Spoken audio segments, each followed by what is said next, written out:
Hi guys, so it's about 11:30 on Saturday.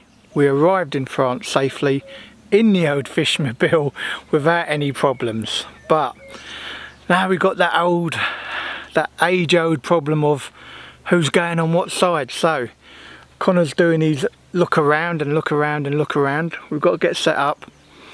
The owner seems to think that there's bad weather coming, but there's none forecast, but he's asked us to get set up, so we'll probably end up getting set up when we've decided what swim we're going to go in. So I hope you join me for the next week, which I will probably split into 3 or 4 parts, I think, otherwise it's just be too much for me to edit and for you to watch. So I'm probably going to split it into 4 parts of the France trip, mine and Connor's very first France trip at Lake Jonchery. We're in swim 4, which we thought was going to be bigger, but I believe we'll be alright, we should be comfortable. So I'll quickly show you the swim and the area in front, and then me and Connor have got to decide where we're going. There you go guys, so there's the swim. We've got about halfway out. We've got to a right side and a margin to the left, quite a lot of underlying trees with possible fish activities. So yeah, let's see who's going where and then we'll get set up. But for now, let's roll the intro.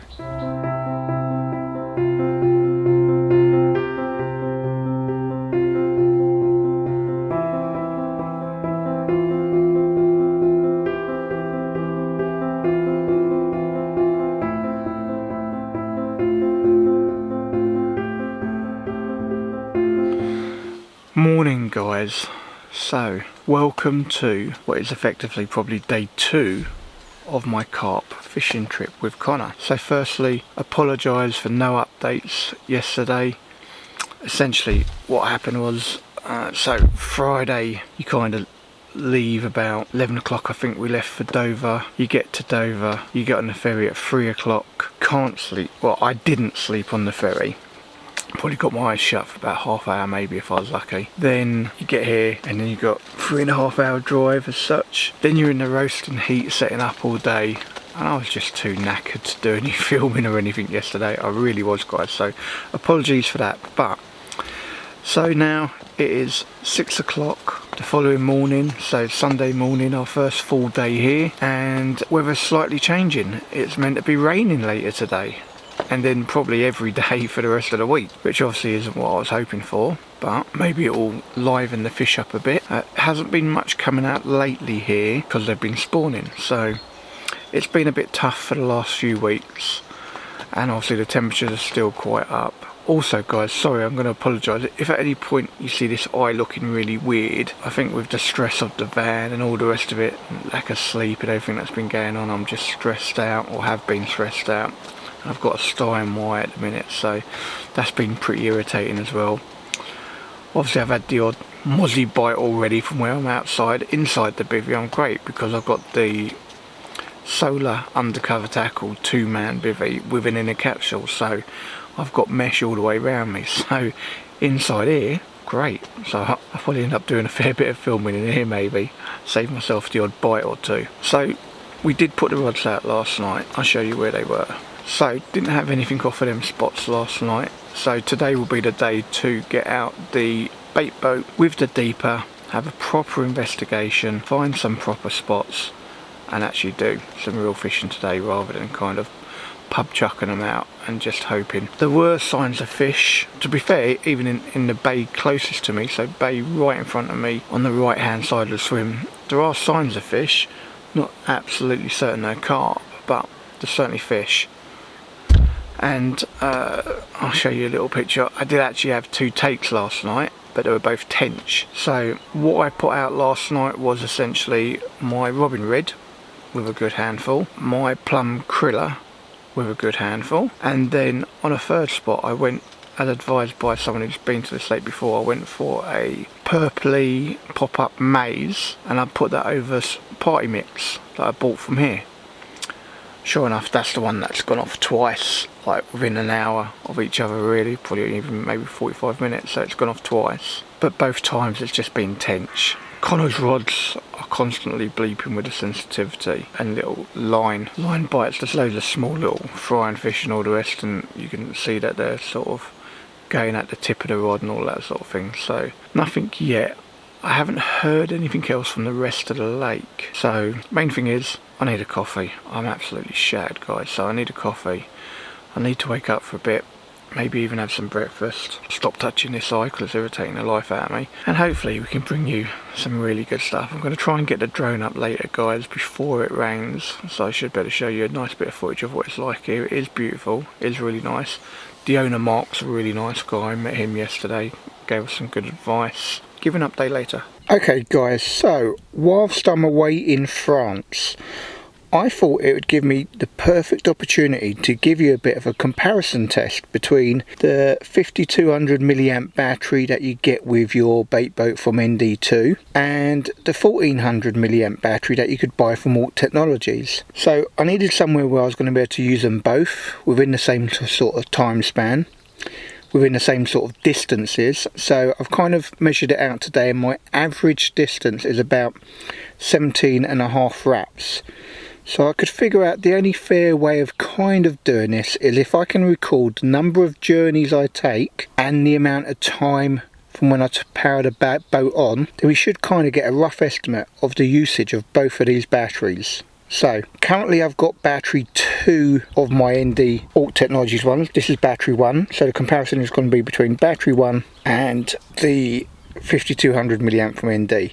So whilst I'm finding all my spots and all that today, I will be using battery 2. Then when I have found my spots and I'm happy, I will change over to initially first the battery you get with the ND2 bait boat, so the 5200 milliamp battery, and then when that's run down to a certain percentage, I will call it a day, and then move over to battery number 1 and use that for the remainder of the week, and I'll give you the results afterwards, guys. Also guys, I thought I'd just show you the starting voltages of both, and for that I'm using this handy little voltmeter that you can buy from ALTECHNOLOGIES, which will display the voltage, but also it backs up that you could plug your phone charger into the USB port there, and if you've got battery life left in your batteries for your ND and you have it in your phone, you could always charge them off of that. So let's go for the ND battery first, and as you can see, hopefully 16.6, perfect. Now we'll do the same for the ND original battery, and fortunately that is also coming up at 16.6, so they are both starting on the exact same point, fully charged, and we'll be starting the test soon.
Hi guys, so he is such a wanker, isn't he? That's kind of messing around like he normally does. First night here, I was absolutely shattered from dealing with the van for the last couple of weeks and all the problems that entailed. Then obviously driving through to Dover, probably having about half-hour sleep on the ferry.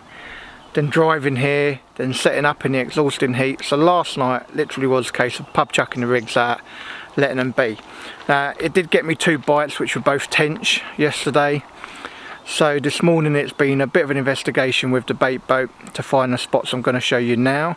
So also you can see I've got A, B, C and D.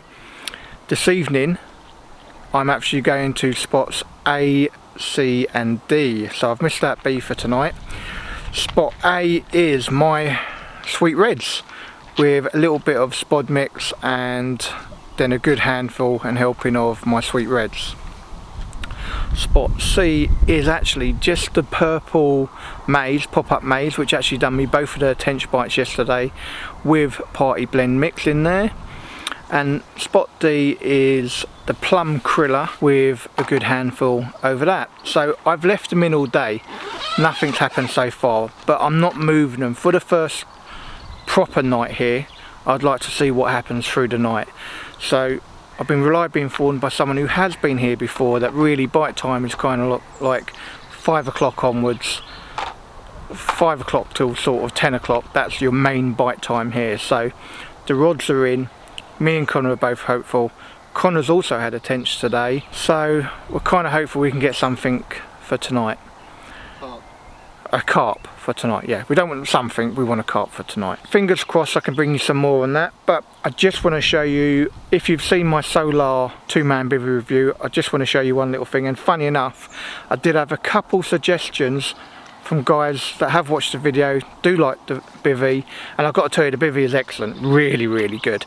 No problems with mozzies inside at all. But I did use the ground sheet, and a couple of guys have said, oh, you should use the HD ground sheet, and I'm going to show you the floor, what it's like here.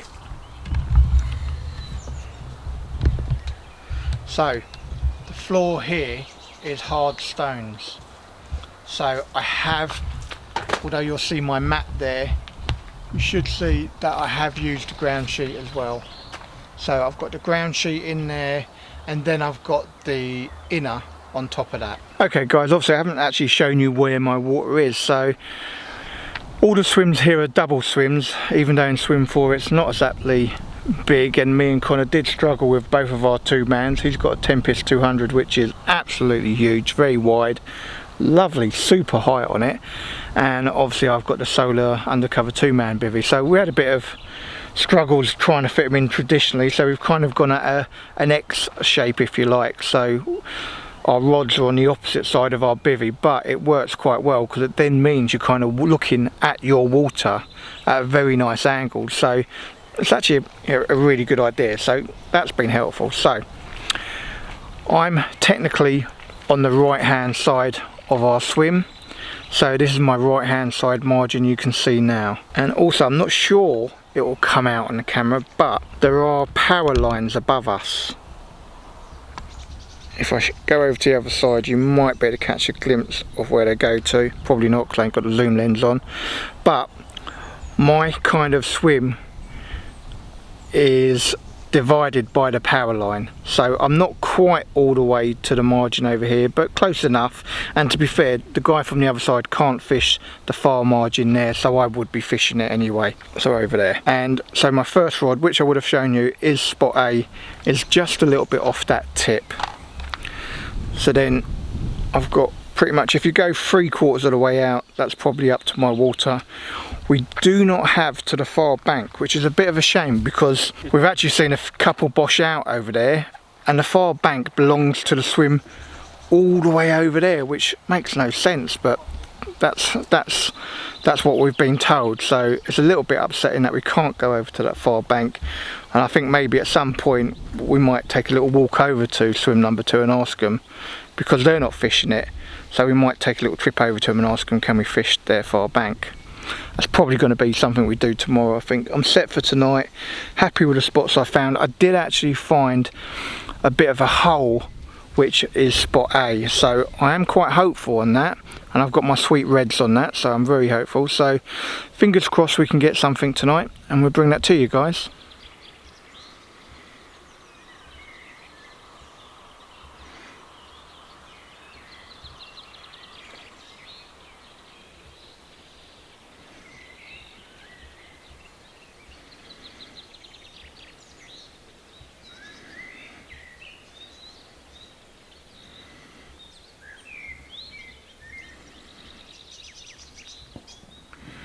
Morning guys, so it's about 6 o'clock Monday morning. We've been here since Saturday afternoon and so far no fish, and that's the same story for everyone on Jonchery, so nobody on the lake has caught anything yet. Now when we got here we did speak to the owner obviously, and he did tell us that they've recently spawned, and normally for the next 2 weeks after that there's not a lot happening for the females. The males will still be eating, but the females rest up. So we're struggling at the minute, so I don't know whether it's going to be a choice of different tactics today. I don't think we're doing anything wrong at all. I might put more bait in, perhaps, maybe. I've only got one spot, point A, that I believe is definitely sort of a feeding hole and should have some activity on it. I've had nothing. So yeah, what to do today? Well, firstly, have a coffee, wake up, try and stop itching all these mozzie bites that I've got. I suppose the main update would be last night, the weather. Oh my god, it changed literally within half an hour from being lovely and warm to being like torrential rain and thunderstorms, and that lasted for a good couple of hours. Okay guys, so in France, second night, thunder, lightning, it's all going off here guys. Let's hope those rods go off.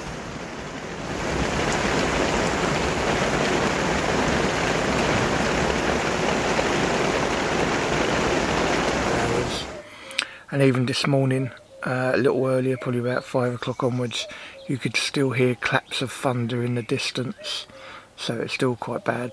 Still got a sty in this eye, which is irritating the life out of me, but it is what it is. So I think today we'll be going for a little comfort break at some point, and we're going to go speak to the guys that are over in number 2, because for some reason we can't fish directly out in front of us to the far bank, and we sort of came thinking that we could. So it's a bit of a surprise when we got here, and the owner said no, you can go out halfway to the island, which was like, oh okay, that's a bit weird, because a friend that comes here said we could fish to the far bank. But anyway, there you go. So being a bit disappointing so far. The place is lovely enough, the lake is okay, pretty uniform, 3-4 foot throughout most of it, to be fair. Not really any snags or anything to go at. A little bit silty bottom, but nothing you can't present in. So I think maybe today it just might be a case of plough a bucket load more bait in and see if you can pull them onto the spot, and then maybe just keep reapplying some bait every couple of hours. I think that's probably it, and maybe even rest the swim for a little bit longer today as well. Give it a bit of time without lines in the water. I mean, there's 10 people on the lake, so there's like 30 lines in the water, but it's a fair old sized lake, so you know that shouldn't really be an issue. There's only 6 swims on it, 6 double swims on it, so that shouldn't really be an issue, but you never know. Alright guys, apologies for no fish so far. You know, I want to get into my first French carp, but not quite there yet, so fingers crossed I can get into there at some point and bring it to you on camera. Okay guys, so with the old fishmobile saga, this French trip very nearly didn't happen, so there's a few guys that I definitely need to say thank you to, and I want to put their details up for anyone else that might need a good mechanic or a good programmer. So the first has absolutely got to be Joe. He's the guy that actually diagnosed the fault with the turbo, took all the parts off so I can get him cleaned, ordered the right ones, fitted all the parts back, cleared all the errors, got it working initially, and then I got a second error back. So thank you Joe, really appreciate it bud, really appreciate it. You've been great. Also, I mean, he's been giving me advice over the phone literally constantly for the 2 weeks up to leaving, trying to get it resolved, so really appreciate that.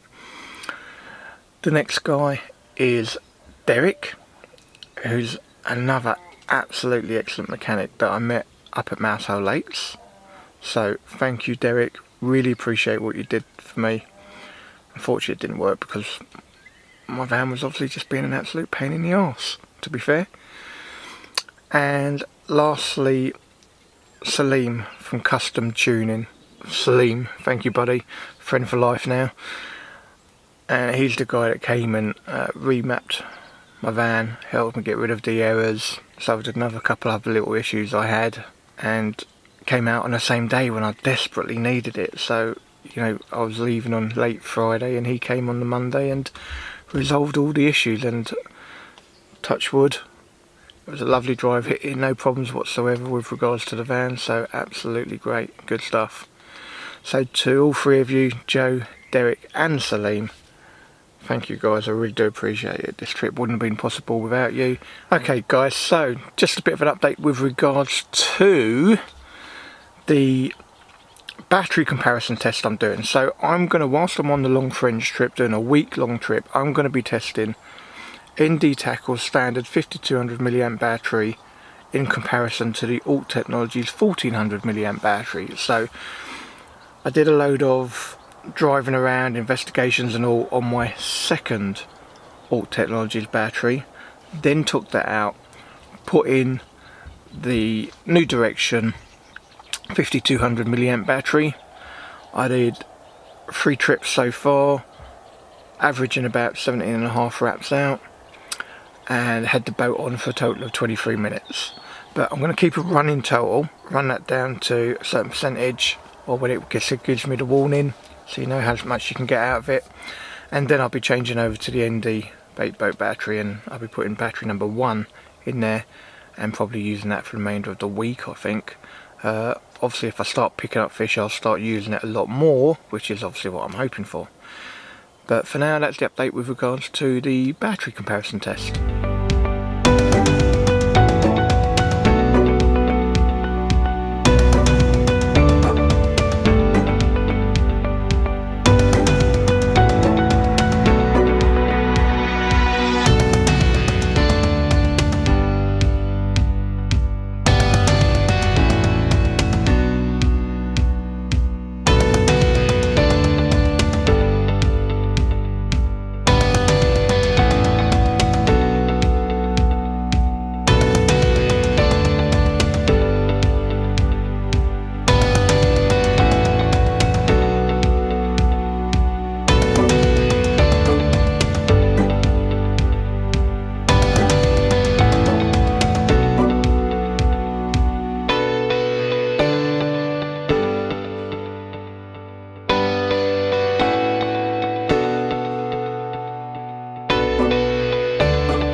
Evening guys, so Monday evening, nothing's happened throughout Monday day.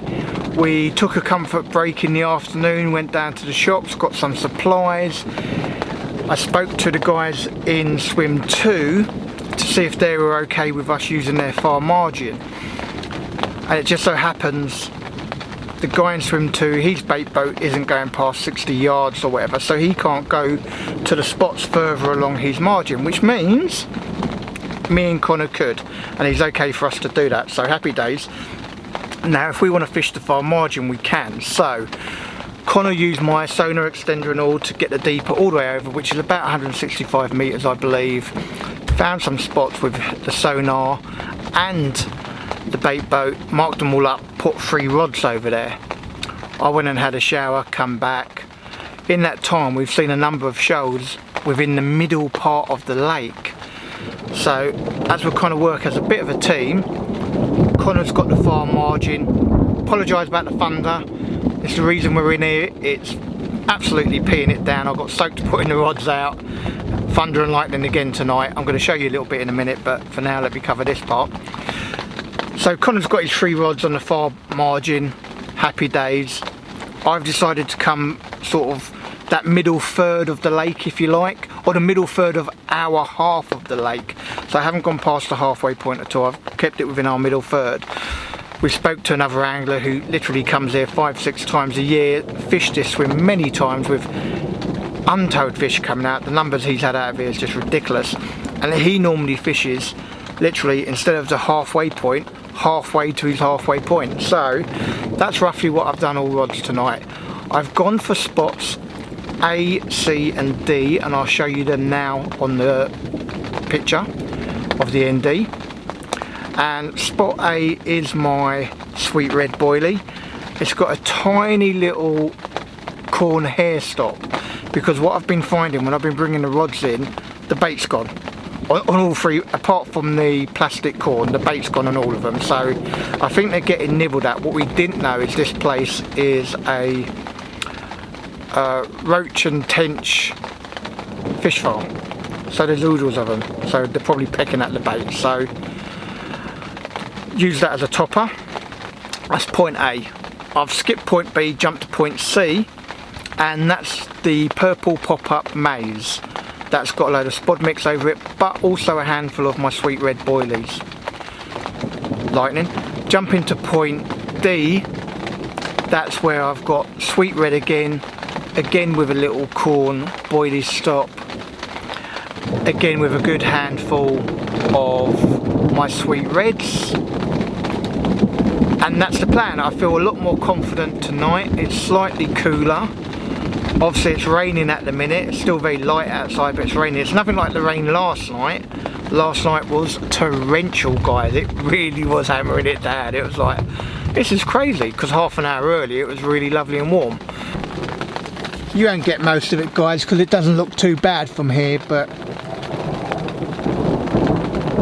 I'm sure you can probably hear it. Plenty of thunder and lightning about. Not as bad as it was last night, but still enough to get everything wet. And let the Mozzie door go.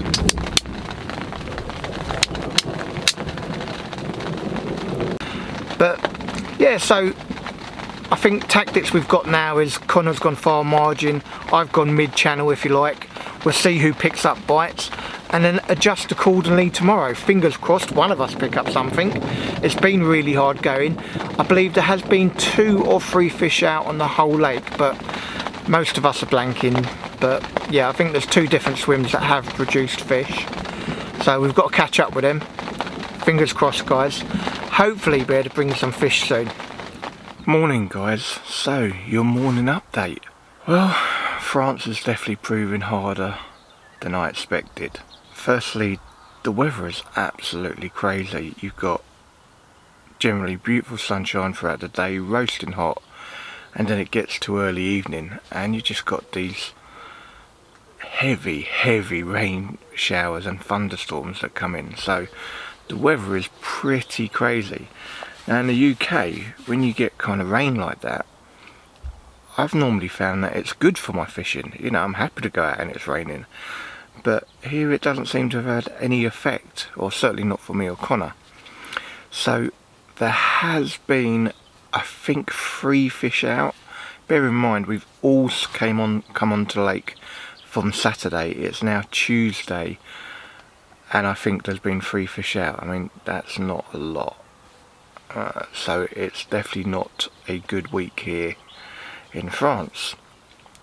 So last night's tactics, we were given permission to go to the far bank, and the owner did advise it. He spoke to Connor and he said, yeah, brilliant, get all your rods over there if you can.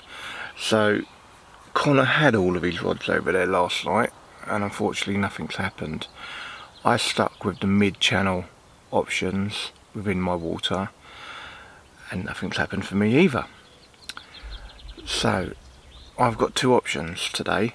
I get my rods up to the far bank and see if I can make something happen there, or I stick with my spots, which were A, C, D from yesterday, go back to the same spots today, again putting more bait over the same spots, and continue with putting the same using the same spots for at least 2 days. I would have thought, continually putting bait, rebaiting them, and hoping they come to my spots.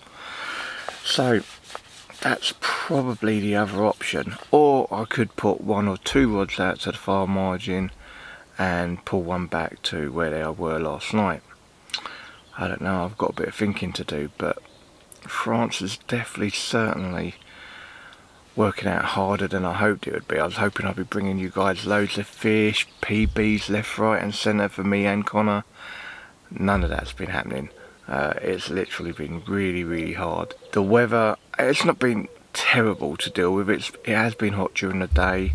There's no wind, so that's not been great. You are getting bitten occasionally by the mozzies, which is a nightmare, but you can't do much about that. Hence why most of my things are coming from within the bivvy, because I'm safer within here. The bivvy is fantastic with the mozzie mesh front door and all the rest of it. Works fantastic. Really, really, really pleased I bought this. It would have been a totally different kettle of fish if I hadn't. So yeah, no, this is fantastic, the bivvy. But with regards to getting a fish or two, you know, I would have thought something would have happened by now. Tuesday and no fish. It's probably like one of my longest sessions of having a fish. It's a bit of a nightmare. But I'm gonna have a coffee, wake up, watch the water, see if anything presents itself, and fingers crossed we can get on a fish. Don't want this to be the most boring vlog ever. France trip with no fish, that wouldn't be good. So fingers crossed I can get on a fish, guys. Gonna have a coffee, wake up. Hope you guys are having a good day, and let's hope I can have a good day. Morning guys. So just to show you, the last couple mornings I've actually been bringing the hook baits back in without anything on. So this morning, which is Tuesday morning, bring them in, and as you can see it's been pretty mutilated. That had a corn topper on, which is gone, and the boilie is pretty much been trashed. Okay guys, so just thought I'd show you what I'm putting out on Tuesday and why. So starting from point A on the right hand side is one of my sweet reds, topped with 2 purple pop-up maize, just to give it a bit of buoyancy and a bit of a bigger visual for the fish. The middle rod, which is going to be point C, is going to be double pop-up purple maize. This is the quarter maize I'm using. And then my left hand rod is going to be another sweet red with a yellow kriller pop-up on it. So that's what's going out on Tuesday, guys. First bite of the trip goes to Connor.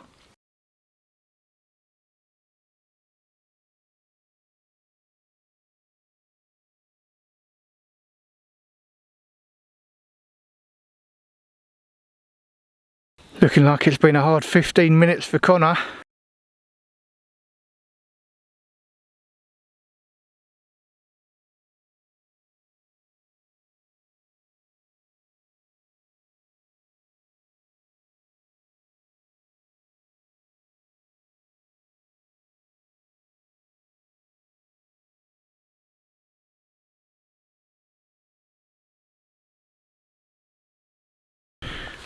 Alright guys, so here we go with Connor's very first France fish, which is a £25 common. Gave him a right battle. They're obviously really strong here, and wow, lovely looking fish, absolutely lovely. So well done to Connor for his very first fish. But guess what guys, it's come to the end of part 1. If you want to see the rest of the exciting France trip, you're going to have to tune in to part 2, coming soon. Stay safe, stay fishing.